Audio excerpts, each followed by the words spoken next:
Just the Regis Philbin guest booking on our show became a sort of epic. It was something like 400 shows we did, and thinking about all the guests we produced and people like Benedict Cumberbatch and R. Kelly and like Hulk Hogan, all these crazy people, Stallone. We had insane guests, but by far the best was Regis. Okay, Just like, it's not even close, a country mile. And it was during the era of the show, Nick Lachey was hosting. And so Regis was coming on, and our boss decided, like, we want Regis to do a duet. So when you have a host who is a recording artist, that's your Song goal. and dance, that's man. your goal as segment Well, producers and writers is like, how can we get Nick to stand up and sing with the guest at all costs? Yeah, and Regis is just wonderful. So we knew we wanted to do a duet, so it then becomes the logistics of what song can you do, what can be cleared. So there's a lot of like nuts and bolts to do, and I was producing. A lot of moving parts. So we decided we wanted to do a song. It's like, okay, well, we want to do something, kind of a standard. So it was Frank Sinatra. So we were gonna do "My Way" was the song that we kind of like pitched to his people. So there's all these different like channels that you're going through, and normally everything's very regimented where like you're going to have a pre-interview with the guest and they're going to call you at 3:45 and then you're ready and you have your notes, and I would always go in prepared to kind of do like, I would have all the questions ready to go through it and then move things around and cut because I knew where the good stuff was, and then the interview can kind of happen the way it does. But Regis, all of a sudden I'm at work. I was staying there, like I was a little late. It was like 6:35 or something. We had a show in the morning, so long day. And all of a sudden my phone rings and it says like, anonymous, which always means some celebrity is calling you for a pre-interview. But I had nothing scheduled. So my heart would always drop because I'm like, I'm not prepared for this, and now I have to have a conversation. So I pick up my phone, and on the other end, I just hear, "This is Joy Philbin. Can you talk to Regis right now?"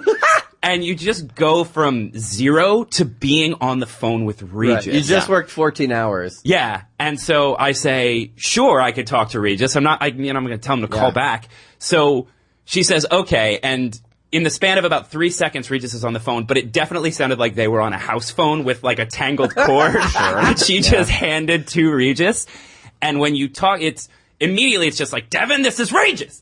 And it sounds like you're talking to a Regis impression when you talk to Regis. First of all, he already addresses him as Devin, as if they've known each other for 20 years. Yeah. Yes. First thing. Full comfort level. So he's going into the whole thing of like, I understand we're singing a duet, Dev. I'm like, yeah, we were hoping you would sing My Way by Frank Sinatra. And he's like, well, Dev, let me tell you, My Way. Lot of words, Dev. A lot of words in My Way. So there I'm like, okay, now I have to go through the list of cleared songs that we can possibly do with Regis. So then I'm like, okay, well, what's something that you'd be interested in singing? So Regis goes, well, I'll tell you, what's a good song, Dev, is Standing on the Corner watching all the pretty girls walk by.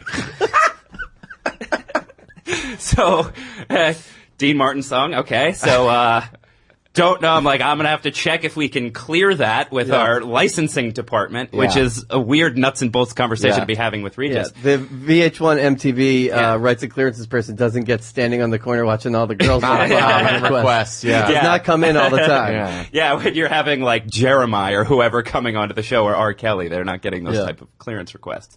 So I say, well, I can look into that.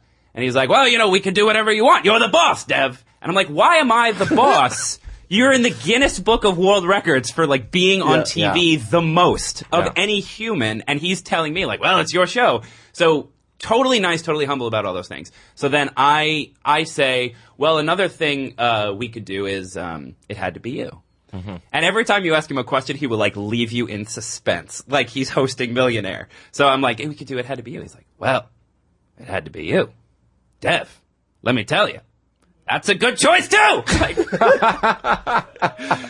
So all of a sudden, like, okay, it had to be you. It's like, this sounds great. All right, let's, we'll try to do It Had to Be You.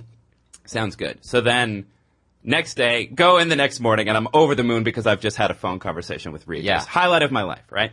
So go in, tell everybody that story of how Regis called me out of the blue, and then go about our day. Then all of a sudden, we're all on headset, doing the morning show. And one of our talent producers just comes on headset and goes, Regis will be calling Devin in 10 minutes.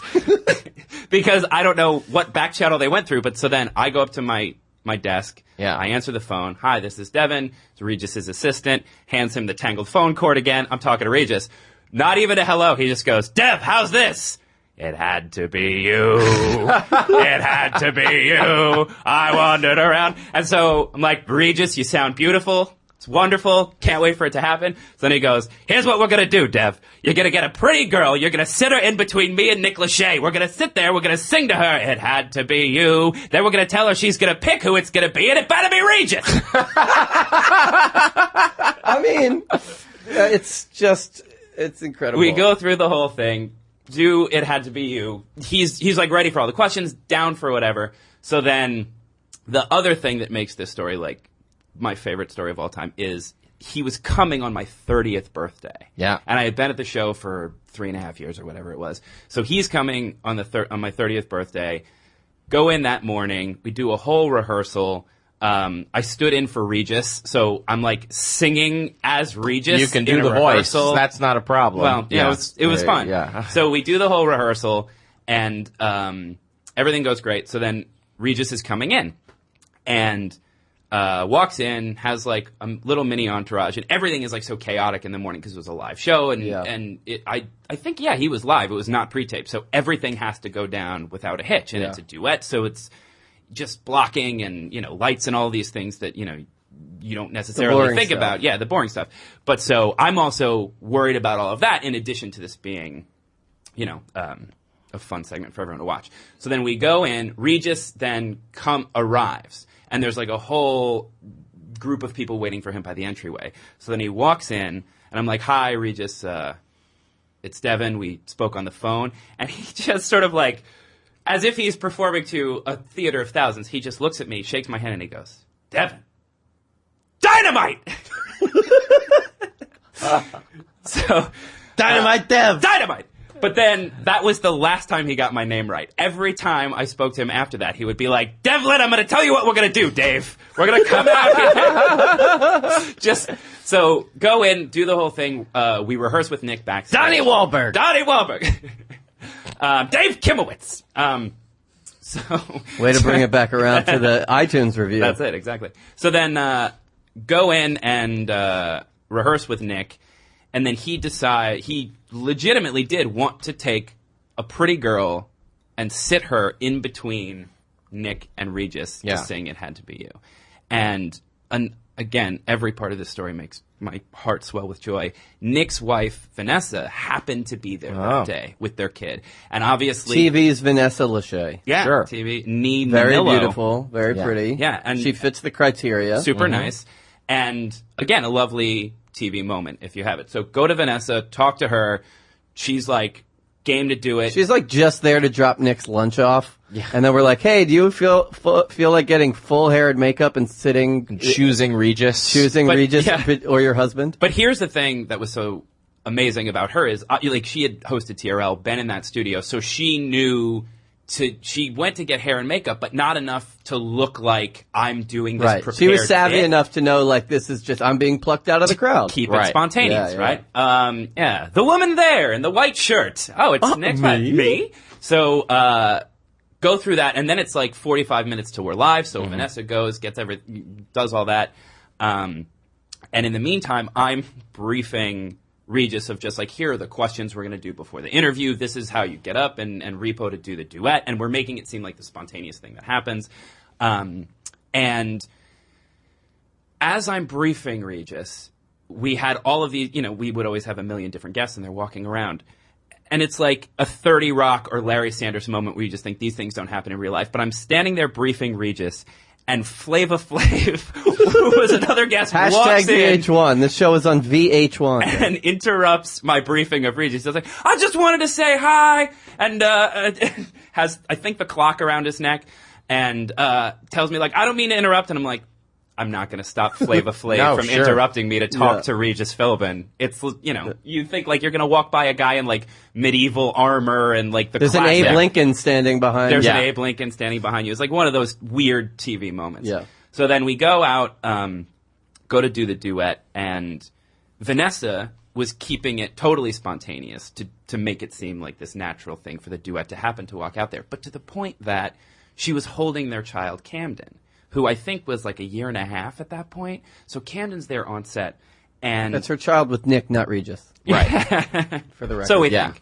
But so she's holding the kid, and smart move, makes it look spontaneous, but my wife Vanessa's there, let's bring her out. So she then has Camden, and all of the sudden, she just turns to me and hands Camden to me while we're live. And this is a 1.5-year-old that I have never been around in my life. Take my son. Yeah. I'm going to go sing with Regis and my husband. I've been working with Nick for like 6 weeks. So all of a sudden, I'm holding his kid in the middle of a live TV interview, like an active bomb that could go off at any point. And we Pull were the just red wire. We're just like linked eyes and just like, what are you going to do? What are you going to do? Like, are you going to start crying? Are you not? Like all of the phone calls, Joy Philbin calling me, the whole thing was on the line. You're Danza in 3 Men and a Baby. Oh, yeah, exactly. So I'm holding. Not Danza, Dancin'. Dancin'.